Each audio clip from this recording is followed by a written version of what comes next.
Hey, everybody, and welcome to the Women in Film Project's feature artist series. I'm Morgan Taylor, the host of the Women in Film Project, and we are all about amplifying women's voices in cinema. We share stories of women in the industry, their careers, passions, expertise, as well as the struggles and triumphs to inspire and equip the next generation of filmmakers. And today, I'm so excited to have Izzy and JT with us. So, why don't you guys introduce yourselves?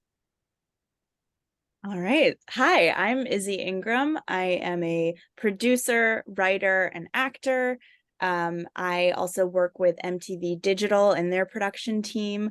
And I am the producer, co-writer, and actor in Cargo Van, which is our upcoming feature film. Hi, everyone. I'm JT Schindler, and I'm the writer, director, producer of Cargo Van. And I had the pleasure of working with the incredibly talented Izzy Ingram.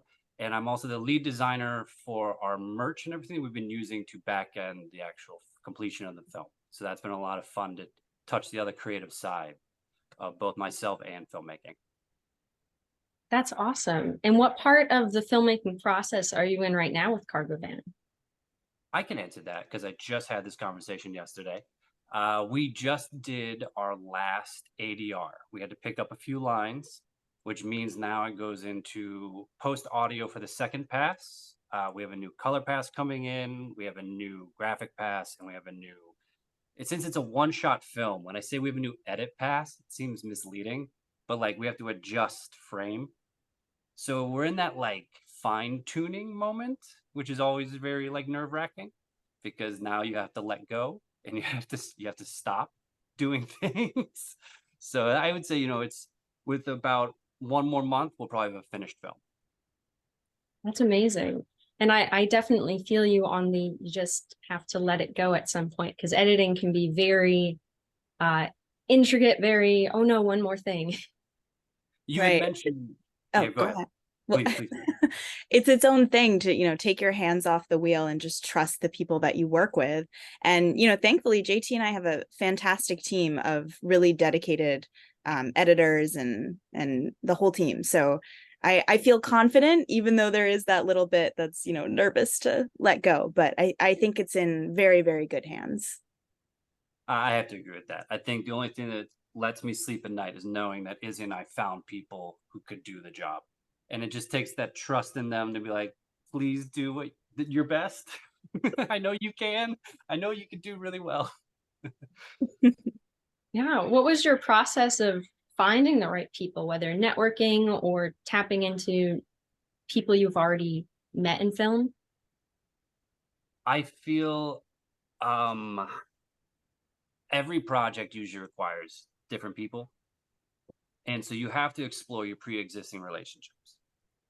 But Izzy was actually like fairly new to the project and she brought with her a ton of people. And so I think that's always like a godsend is when someone joins a project and it's like, oh, you need an actor? Here's someone.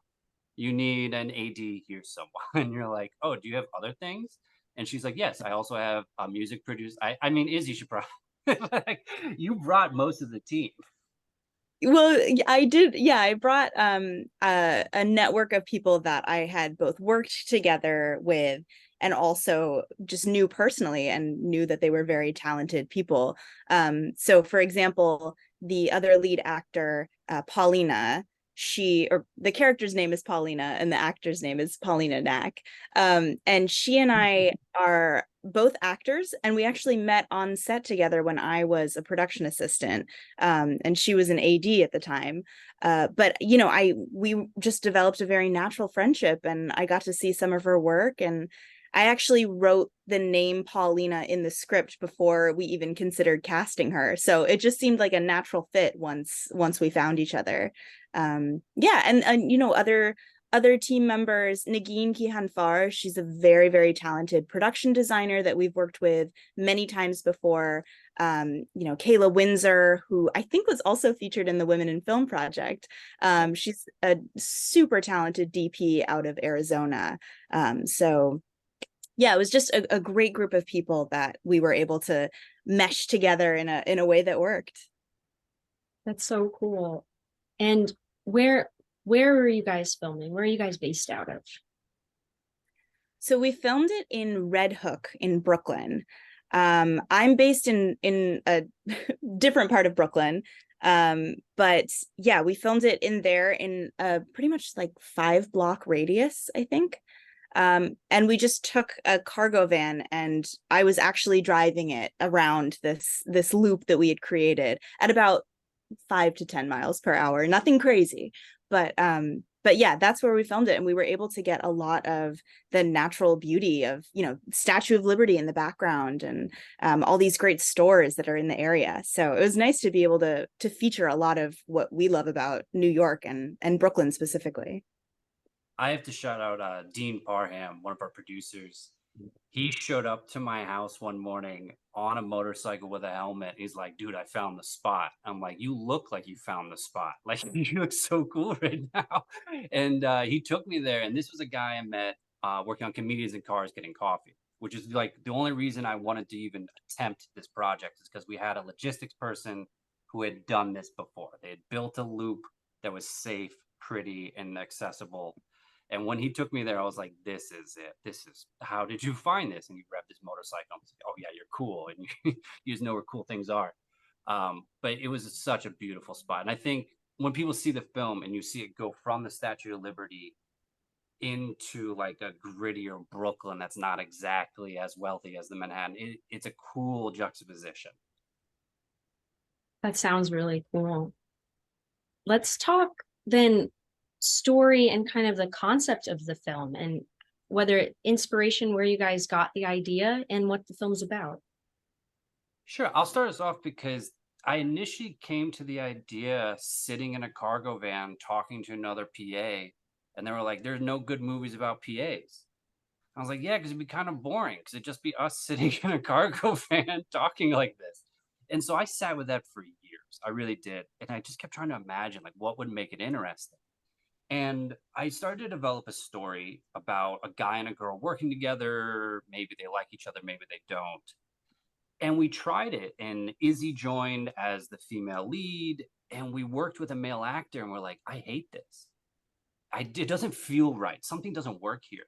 And Izzy said to me, she was like, what if it was two girls? And I was like, yeah, why not? And I think, honestly, Izzy, it was like when you infused your voice suddenly, this whole project took off. That's very sweet. Yeah, I think ever since JT approached me with the project, I think I was fascinated in telling the stories that I knew.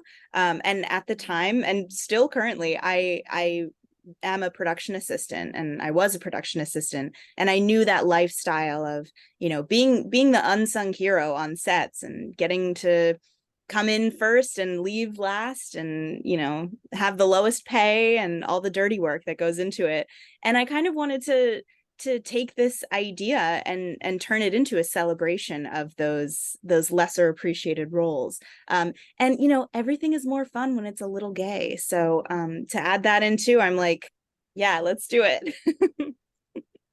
And I think as like a writer, I've always seen the room as like how many people can you get to the table? Because the more diverse the table, the better the project's going to be. I've always believed that. And once Izzy started giving it her voice, I sort of just like took my hands off and was like, "It's your baby now. I'll look at it when you're done." And I think that's where the magic really comes from, is in that it feels authentic in a way that wouldn't have if I tried to interpret this character. And I think that's just something many filmmakers, especially writers, need to open themselves up to, is if that the voice isn't authentically yours, that doesn't make the character bad. Just find the person whose voice that belongs to and let them talk. Yeah, and I think it especially helps that it was, most of the dialogue is between me and just another friend. So I could go to, in my mind, I could revisit these conversations that I've had with friends, these silly inside jokes, these, meandering bits that we would do, and work it into a script where it felt natural, and also we were able to tell our story. So that was the most fun part, was just getting to let my mind, do whatever and just type it out, and you edit along the way, but yeah, that was the most fun part, I think. It sounds like you guys had a blast. the Up best. until you have to kill the baby Yeah. is the hardest part of any script writing process. And I'd never like to not comment on it, because if you're going to make a good movie, you have to do this. You Mhm. have to go in there and destroy the thing you love, which we did. We deleted scenes, we moved things around, Yeah, but I it remember. worked good enough. Yeah. Yeah. There was this one scene that I absolutely loved and I thought it was so hilarious and I really wanted it in the movie, and it was, between these kind of side characters where they just had like a comedic beat. And JT came to me actually on set and said, we're going to have to cut it. It doesn't work with the pacing. It throws the whole thing off. We got to get rid of it. And I was like, no, it's my favorite lines. But that's what needed to happen, and ultimately it served the film and it makes a better movie, so that's what you got to do. And be ready to do it. Yeah, even if you're also acting and producing things. Yeah. Do you have anything more to say to maybe newer filmmakers, people who are earlier in their journey, who maybe haven't had to do that yet in terms of hacking away at something they've worked so hard on? That's a great question. I would say it's easier if someone else does it first to your script. Like if you can hand it to someone you trust, a family member or friend, and they can say, this line doesn't make sense to me, you can get upset with them a little, until you understand the process. I think the ego is fragile and the writer's ego is glass. And it's tough when someone tells you this doesn't work, but you have to understand that your audience is giving you feedback here and you have to listen to that. So that's a very important process of writing, is that the editing is where the magic happens. Yeah, and I think it's always important to remember that we are bigger than ourselves, and what makes sense to us, what makes us laugh, what makes us cry doesn't always read the same to different people. So again, building that audience, making connections with people who are experiencing your film or whatever piece of art that you create, it's always nice to have multiple eyes, not too many eyes, like not too many people telling you do this, cut that, edit that, but enough people that you trust and think have good ideas. Yeah, I like that from the standpoint of diversity as well. We all feel things different, hear things different. So being able to put it in front of enough people who are different from one another, how do you read this? How do you interpret this? And is that what you're trying to do as a director? Is that the story you're trying to tell as a writer? Mm-hmm. Exactly. Awesome. So I'm curious, because we can talk about every aspect of making the film. On the pre-production side, how did you go about casting? You talked about the casting of one of your actresses, but what was it like going through that process? Uh, Casting was really easy when Izzy said she knew the girl. And it was like a funny moment where she was like, why didn't I think? Literally, I remember you looked at me like a light bulb went off. And we're like, The why didn't I think character of is this? named after her, basically. Don't know why I didn't think about it.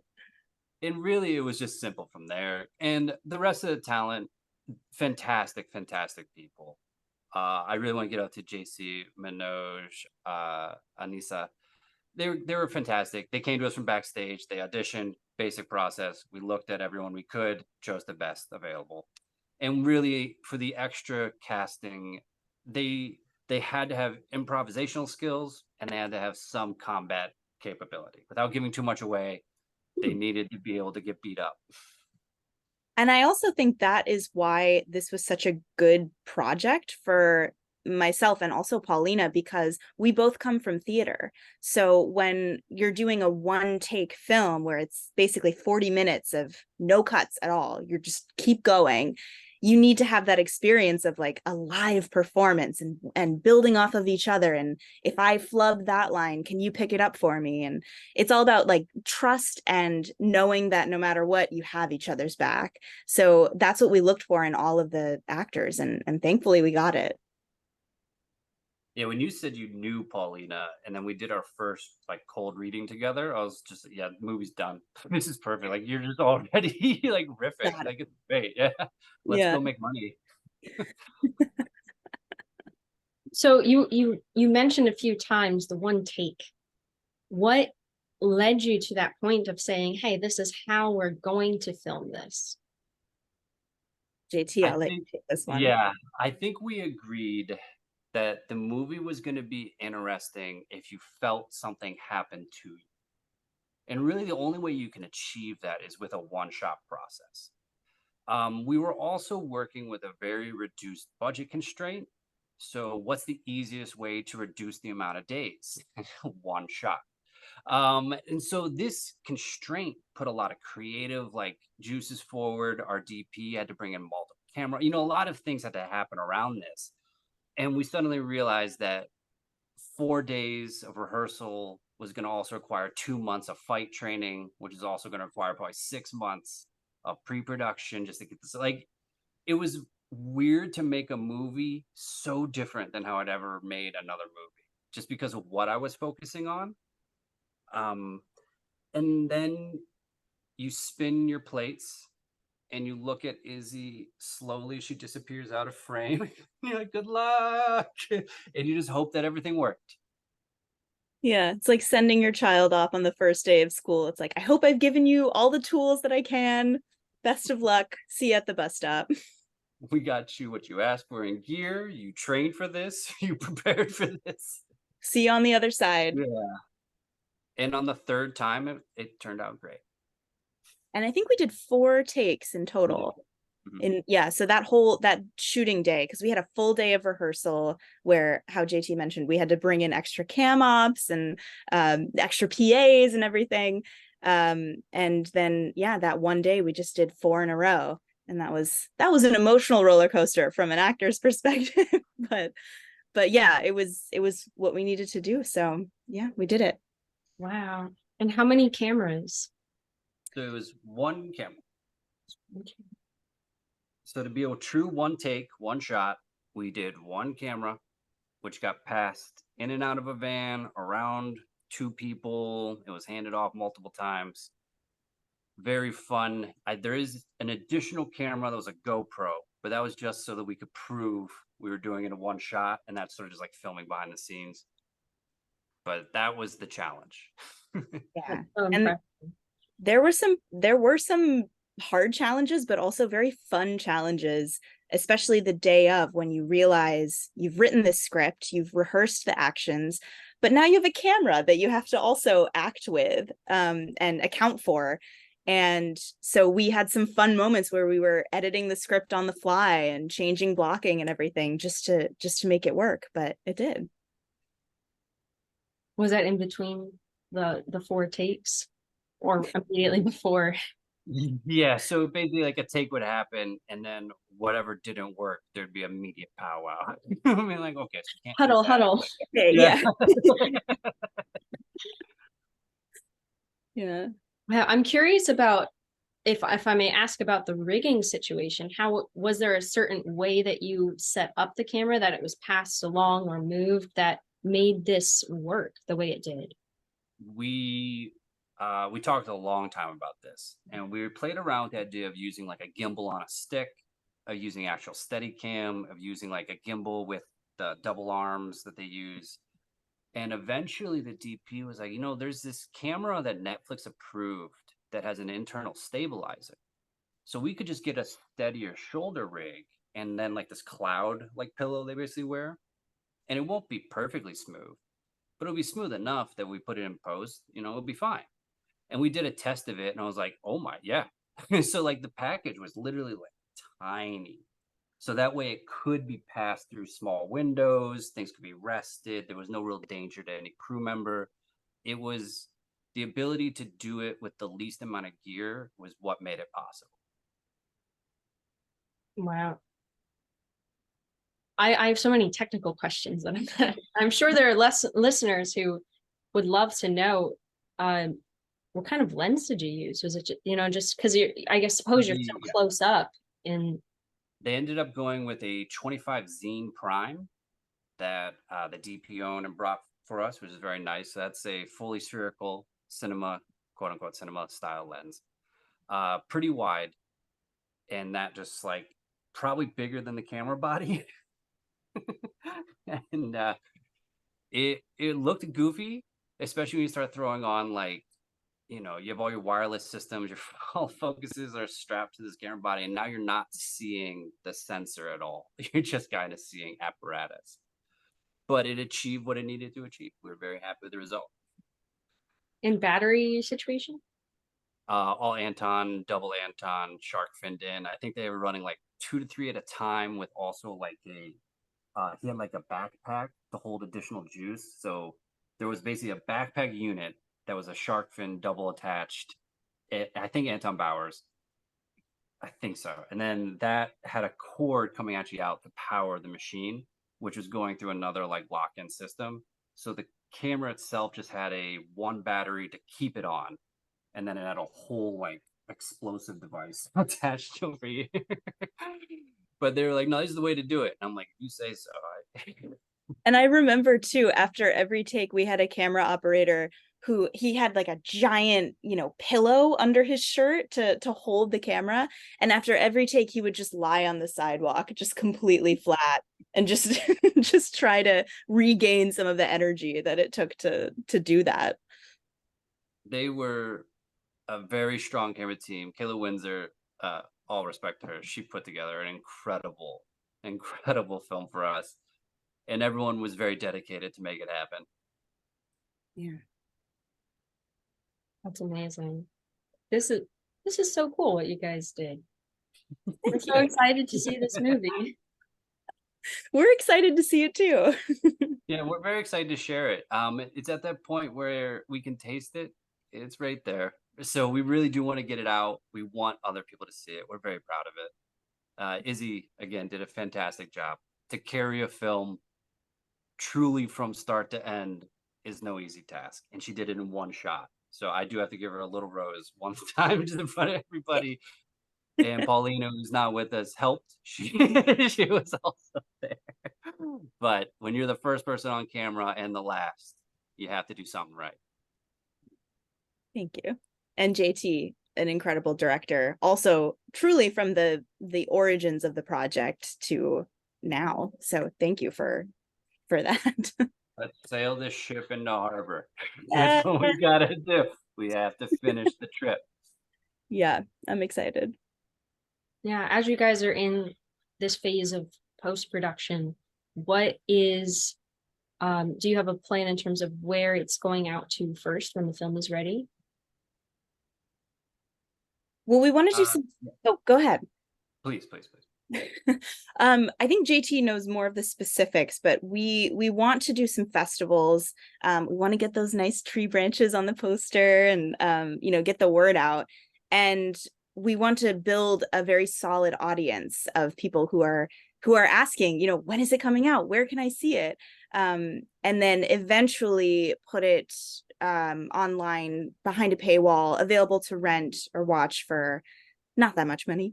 And yeah, just get it out into the world. But yeah, JT has more details, I think. I mean, you said it right. Our initial goal is going to be festivals for marketing. And for any new filmmakers, we're targeting Oscar qualifying festivals. This is the buzzword. Oscar qualifying festivals. All it means is the festival will send it to the Oscars to look at if you get accepted. Doesn't mean you're in the Oscars, but when you say we got an award from an Oscar qualifying festival, you now have more leverage to sell your movie. So we're A little bit starting better there. for- yeah. Yeah, Oscar exactly. Yeah. Yeah. So we'll do that first, and then we're going to go to the big name festivals who are going to try to lock us out from any other premiere. And then after that, we're actually moving on to a sales team who's going to take the film and eventually distribute But we do have a fallback strategy. There's actually been an improvement in self-distribution via digital era through Gumroad. If you're not familiar, Gumroad, you can sell your movie tomorrow. You can also go to Roku, Apple, Google Play. All these places will let you sell your film. So we're going to be approaching this digital distribution strategy first. We're not going to do theaters or anything like this. We did hire a lawyer to help us along with this process. Highly recommend doing that as soon as you can. If you really are talking like festivals don't need a lawyer, you and your friends will be fine. The moment you and your friends are talking about selling a film, let's just make sure everybody's doing the correct thing. So after festivals, we do have a strategy to sell the movie, and we're currently attempting to pre-sale through our merchandise. We have some like capital raising adventures going on right now, but penultimately, we just want people to see the movie. Like that is the end goal, I think. Like we want to make a movie that was important to us with an important message, and we think it's really cool, and you all should watch it. Watch our movie. Where's the best place for people to stay in touch with the film and with you guys as it starts rolling out to these places? It's probably Instagram, right? Yeah, if they follow you on Instagram, which it's underscore. Yeah, it's @_ Izzy Ingram _. And there's And updates all about merchandise. We just recently had an event at the Fiction Bar and Cafe in Williamsburg where we got to showcase all of our merchandise and talk about, we did a Q&A about, the ins and outs of making the movie, and got to talk to a lot of industry folk about it. So we're always posting updates about, things that we're doing and where you can get involved and all that stuff. And mine, if you can't see it, is @TheHappyJT. Same thing. Definitely follow Izzy. She has the trailer up right now. So if you go see hers, yeah, you can watch the trailer right now. We're gonna have a new trailer coming now that we have some more work going on. The film's looking better. But yeah, we're very, very excited. And once the movie's out of festivals, we'll announce via our social media, Instagram, the best way to buy it, watch it, download it, rent it. Hopefully you all will do that. Amazing. So we have a little bit more time here, and I would love to backtrack a little bit and talk about your careers in film and, kind of your background, what drew you to this moment. And Izzy, you mentioned having a background in theater, but what drew you to film? Give me one more. Izzy, can you talk for a moment? I have to go check on my children. Check on your children. Thank you. We love working dads. Yeah, I started in theater. I was a theater major in college. I went to school in upstate New York, and I'm actually from Baltimore. So once I was done with college, I moved back in with my parents, and I did some waitressing and hosting here and there, all thinking in my mind, I'm going to go into theater. And then 2020 came around, and a little something happened that changed a lot of people's plans, including my own.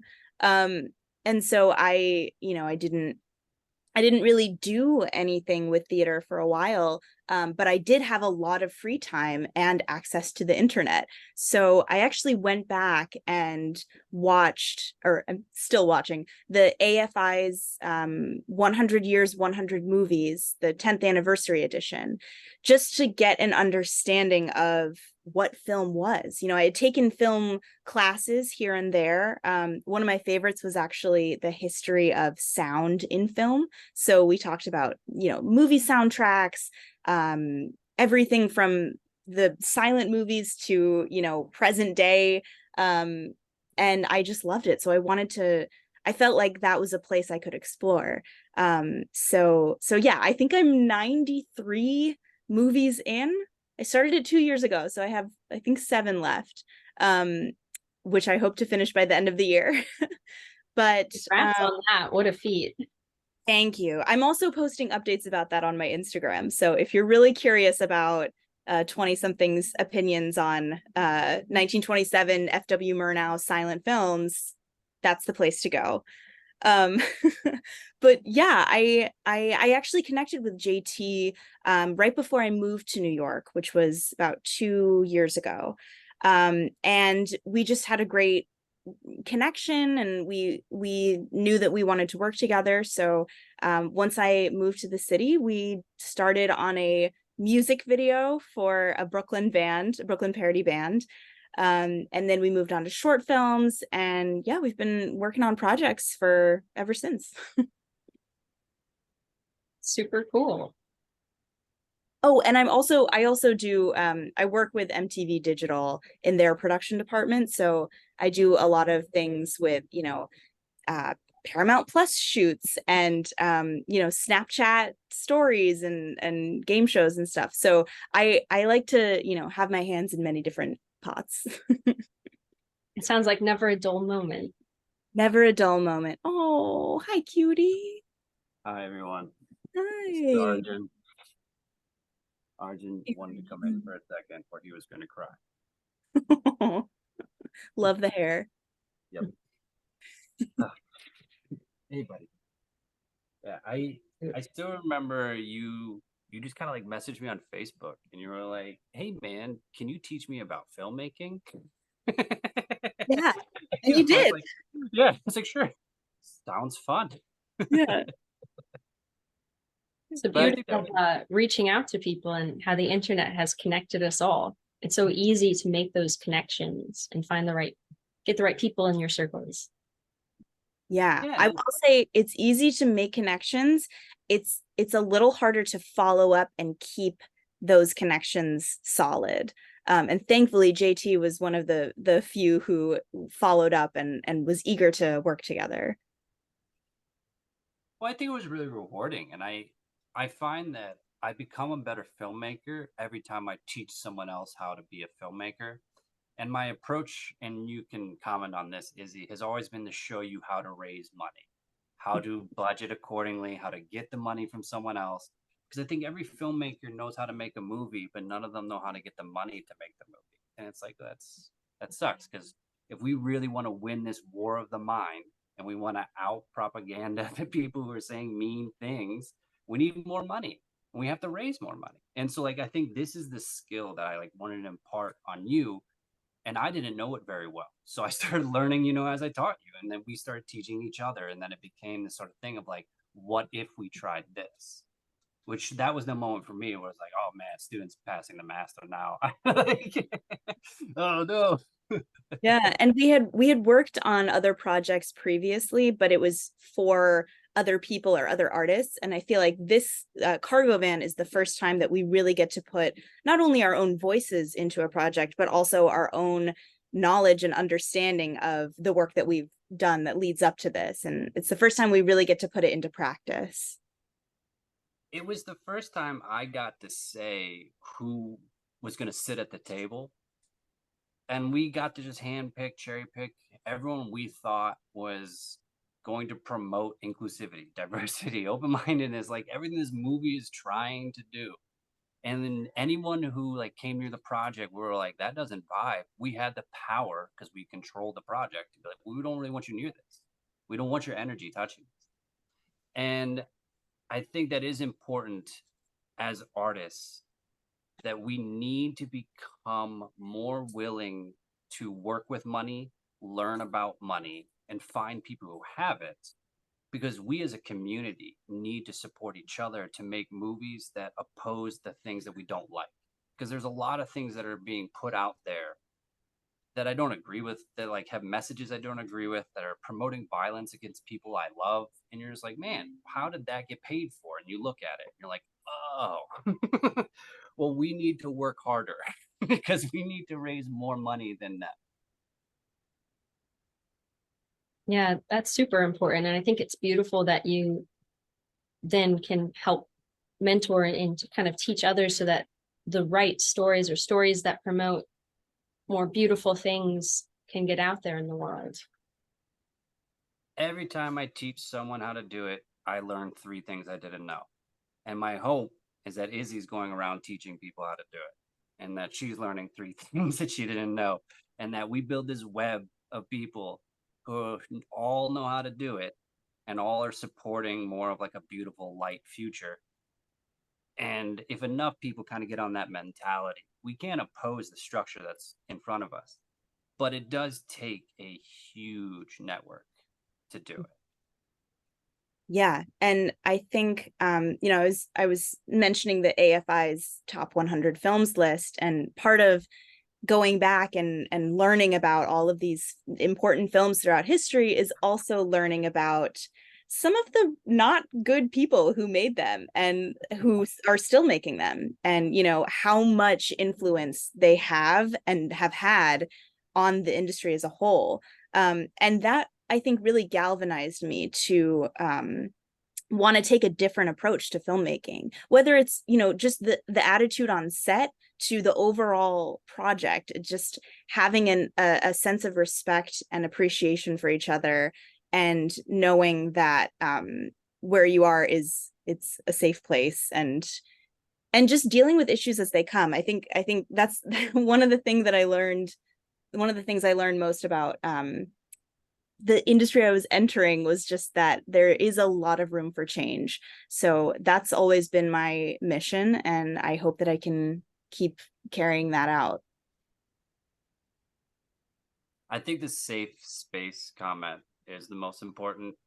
And I remember it was an AD who came up to us and said, "There's no problems, just puzzles that need to be solved." Right? What's preventing us? And they didn't yell, and everybody felt good, and we had a great day. And like I've never forgotten that AD. And it was like an ex-military person, right? And you're like, why? I thought this would be the person that would yell. And since that day, that's how I've tried to operate every set I've ever been on, is that people should feel like they can leave the stress of the outside world away. No one's going to yell at them. No one's going to chew them out. If something happens, it's like, oh no, how do we fix that? Because Right, I've as a broken team, stuff. Yeah. Yeah. As a us team. Like, against the problem. It's not yeah. us against each other. It's like we are a team, and we're going to tackle this together. Together. Just tell us what happened so we can help you. Yeah. That's really a leadership style, and with directing, to look at it more like a team, and we're all moving in the same direction together. Yeah. Yeah, there's that famous painting where there's a cart that needs to go up a hill. And in one of them, the guy or woman is drawn on top of the cart, telling everyone else to pull. And in the other one, the person is pulling the cart, showing everybody how to do it. And I think those are the two opposing leadership styles. And I've always been the one who's like, let's just get in the mud and get dirty, and I'll pick up whatever needs to be picked up, because it should be everybody together. It doesn't make sense if it's not everybody together. Like, I just don't understand any other way. Ain't that right, little buddy? It's just now the start of the show back here. He's just chilling. I know. He's a chill bit. Thank you. Well, awesome. Any other thoughts that you guys have in terms of advice for future filmmakers, or filmmakers who are in the mud getting started and they're making a film, but they're just asking, hey, do you have any advice for me from that mentorship perspective? You want to go first, or I can? You can go first. I'm still thinking.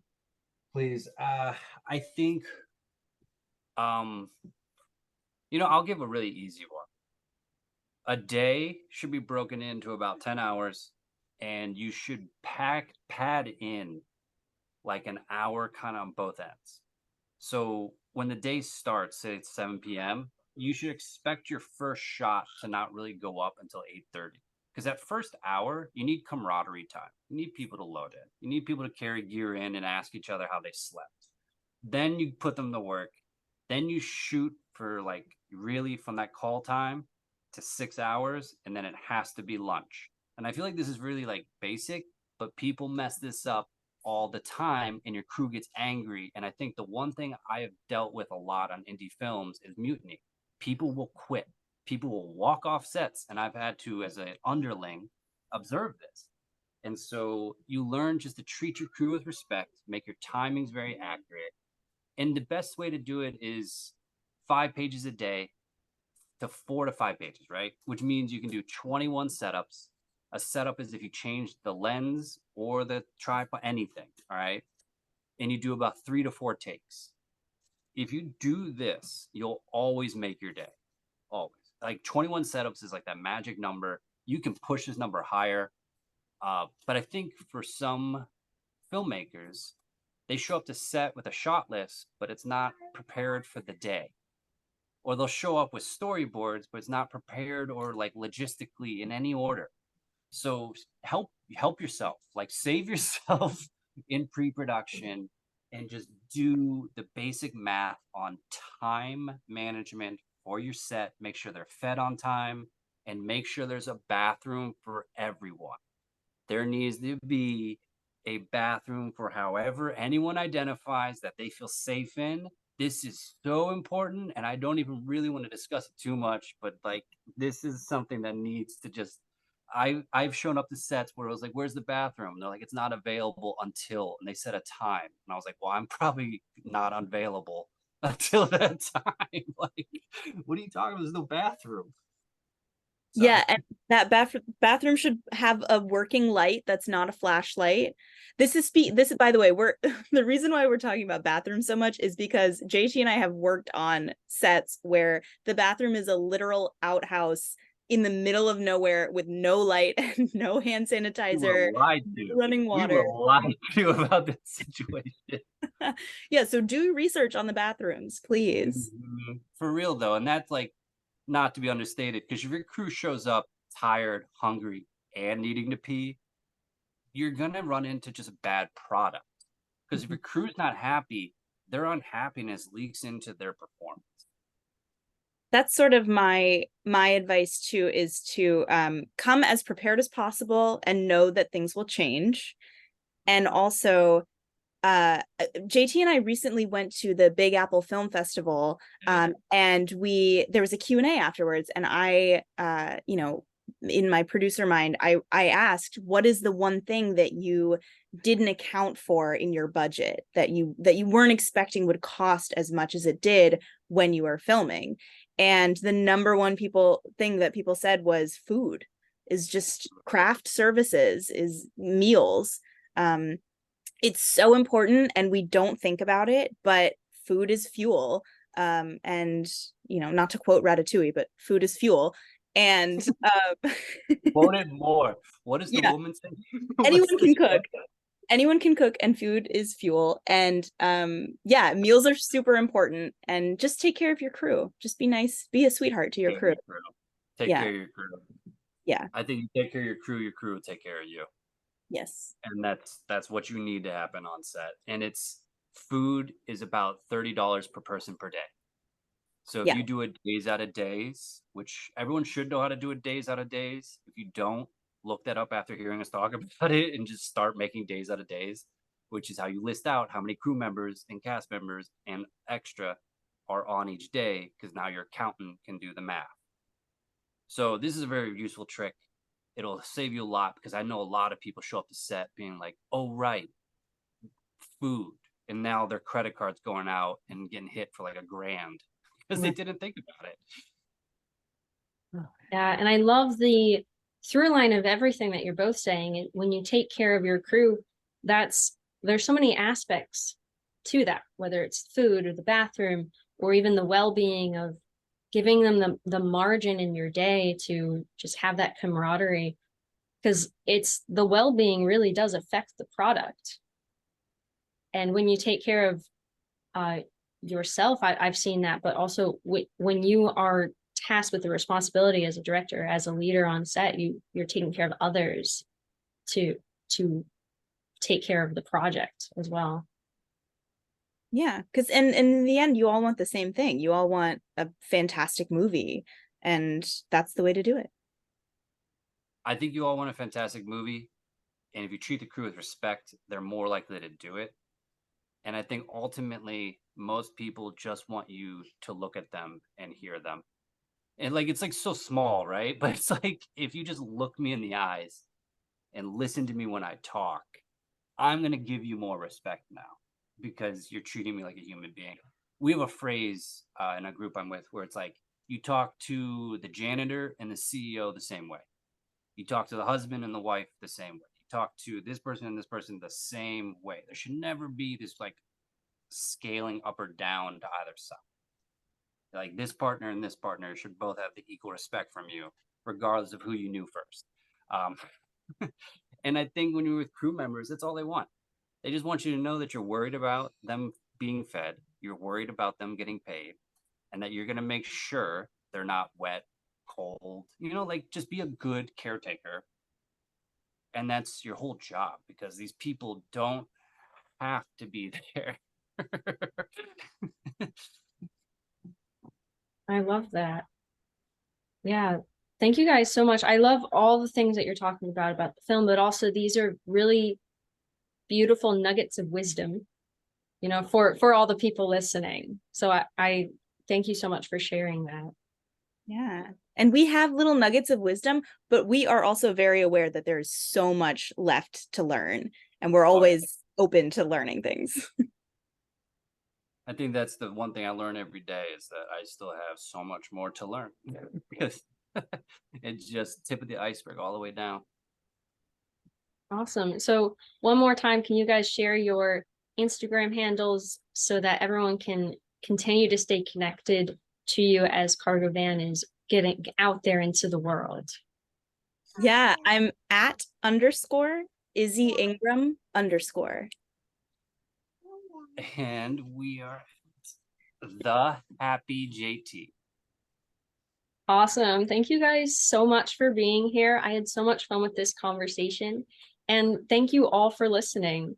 And be sure to follow along for more about Cargo Van, and follow along for the next conversation with the Women in Film Project. Thank you so much. Thank you.